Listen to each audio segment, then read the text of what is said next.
అతను ఎన్నో రకాలుగా పోరాటాలు చేసి రైతుల గురించి, భూముల గురించి, మహిళలకి అందరికీ రక్షణ కల్పిస్తుంటూ అతని యొక్క జీవితాన్ని రైతాంగానికి, దేశానికి అంకితం చేసిన మహనీయుడు ఈ కాలనాయక్ గారు.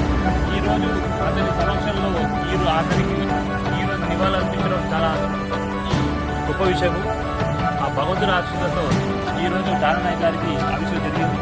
తెలంగాణ ప్రజాజీవన పార్టీ తరఫున రైతాంగానికి ఒక అండగా ఉంటుంది. రైతులు ధైర్యంగా ఉండండి, మనోధైర్యాన్ని కోల్పోవద్దు. ఈ రోజు నుంచి మన ప్రజాజీవన పార్టీ తరఫు నుంచి రైతుల్ని సర్పంచులుగా గెలిపించడమే లక్ష్యంగా ముందరిగేస్తున్నాము. ఈరోజు కాలనాయక్ ఒక స్ఫూర్తితోనే తెలంగాణ ప్రజాజీవన పార్టీ రైతులకి జాతీయ హోదా కల్పించేంత వరకు పోరాడుతుందని శపథం చేస్తున్నాను. ఒక రైతులకి జాతీయ హోదా కల్పిస్తే మన దేశం బాగుంటుంది.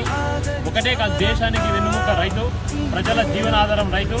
రైతానికి అండగా ఉండే పార్టీ తెలంగాణ ప్రజాజీవన పార్టీ.